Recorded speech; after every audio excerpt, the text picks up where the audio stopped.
За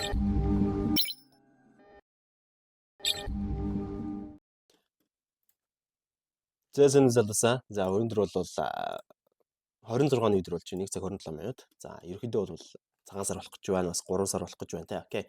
За USD-ийн хувьд бол 2 сард нэг амар амжилттай арилжаа маргалж хийсэнгүү баг арилжаа ер нь сая нээсэн арилжааас өөрөөр баг арилжаа хийгээгүй дээ. Рүүм дээр бол өөртөө бол би нэг хувьдаа 2 арилжаатай байсан.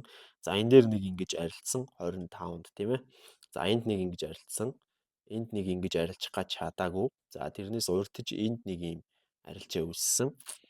За тэгээд ийшээ яваад энд 10-нд ингэж арилжсан. Тэрнээс өмнө бол одоо тэгээд арилжаа бол ерөөсөө үсээгүй гэсэн үг. Тэгэхээр нэг арилжаа байсан байна, 2 арилжаа, 3 арилжаа, 4, 5 арилжаа байсан юм одоо ойролцоогоор. Тиймэрхүү байна. За өчтөрийн арилжааны шалтгааныг тайлбарлая. Өчтөрийн арилжааны орлогын шалтгаан бол daily time frame үндсэн хөдөлгөөн majority хувьд автай. За majority хувьд бол энэ channel дээр автай явж байгаа. Энэ channel-ийг ирж би одоо minor нь бол down-тай байгаад байгаа. Minor-ын down нь бол ирж шалгаж болно. Тэгээд дээшилж болно гэдэг нэг сонголт. Эсвэл энэ Yorol-ын спортыг шалгачаад буцаад break-ийг хийж дээшилж болно гэдэг хоёр сонголт байгаа. Majority хувьд одоо majority impulse хөдөлгөөний явахд гэсэн үг шүү дээ.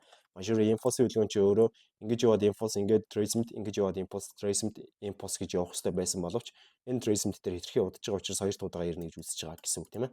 Окей.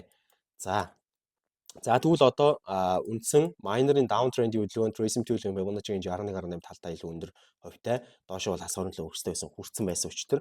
За өмнө Yorol руу break-ин хийсэн нөхцөлөд үүссэн break-ин ногоон candle бол гараад ирсэн байсан break-ин гэхээс илүү тэгэхээр daily дээр бол fake out гэж харагдаж байгаа. За fake out ногоон candle гарч ирээд үндсэн өмнө Yorol-ын дэмжлэг рүү орж ирж байна гэдэг бол өөрөө маш өндөр одоо buying volume байгаа юм байна гэдэг тохиог бол анх өгсөн. За энэ оройн хувьд их ярихтай л да. Энэ оройн хувьд бол ерөөхдөө оройн даралт бол энд дарж өгсөн байгаа юм. Энд fake out хийгдсэн байгаа юм. Энд дэмжиж өгсөн байгаа юм. Энд дэмжиж өгсөн байгаа юм тийм.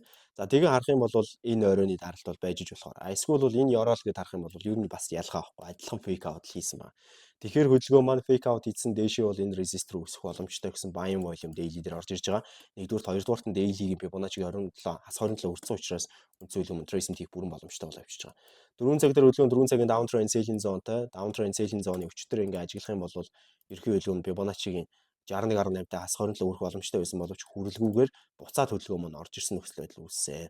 За буцаад хөдөлгөөн маань орж ирсэн ч юу вэ? Ер нь бол ороод ирсэн байсан хөдөлгөөн үргэлжилж исэн tracement хөдөлгөөн дээр орсон байгаа бид нар чинь. За тэгээд үргэлжилж исэн тус 4 цагийн хөдөлгөөн бол daily time frame-ийн Yorol руу ороод ирсэн 4 цагийнхаа спортон дээр ойж маш том хэмжээний rejection авсан. Үндсэн хөдөлгөөн маань after end buying zone 30 минутын дээр үргэлжлүүлж исэн. Tracement хөдөлгөөн ирсэн. Yorol-ын candle гарсан. Yorol-ын candle нь Yorol-ын одоо доор рejected ногоон candle гарч ирсэн байгаа buying volume-тэй candle. За эндээс бол арилжаанд орсон. Ингээ үндсэн хөдөлгөөнийг бол дээшээ 4 цагийг reverse хийгээд 4 цагийн дараагийн resist daily time frame-ийн resist-д авцсан байгаа зоон дээр очино гэж хүлээсэн байна. Окей. За тэгээд buying volume бол нэг хэсэг гайгүй явж исэн. Тэгж жагаад selling volume орж ирсэн. За эндээс бол үндсэн хөдөлгөөн одоо өнөөдрийн нөхцөл байдлыг ажиллах юм бол 30 минутын downtrend selling zone руу энэ Yorol-ыг тэр хойно эвдснээр орж ирсэн байгаа. Энэ candle-аар эвдэж болох байсан гэхдээ тэгээгүй. Энэ хойно эвдсэн байгаа.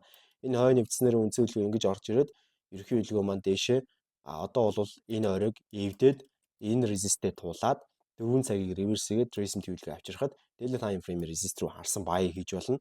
Эсвэл үндсэн хөдөлгөөн одоо 4 цагийнхаа ирсэн байгаа tracement хөдөлгөөн нэг müсэн гүйцээчээд тэгээд тэр оройгоо эвдээд reverse хийгээд tracement хөдөлгөөн 30 минутын дээр авчирхад мөн адил daily time frame-ийг resist-ийн чиглэлдээ buy-дж болно гэсэн хоёр төрлийн сонголт байгаа. За buy-дах гэдэг шалтгаан нь бол daily-гийн impulse хөдөлгөөн дуусах зэгтээ дууссан байгаа. Daily-гийн impulse хөдөлгөөний buying volume дууссан байгаа гэдгийг илтгэхэд daily-гийн Yorol-ын дэмжлэг одоо дараалал болж байгаа зон руу бол хоёр дахь удаага fake out хийж орж ирж байгаа. Тэгээд 4 цаг дээр бол үндсэн хөдөлгөөн 4 цагийн downtrend selling zone-ы сүүлчийн impulse хөдөлгөөн очих хэвээр газар очиж чадахгүй buying хүчтэй candle-ууд орж ирж байгаа.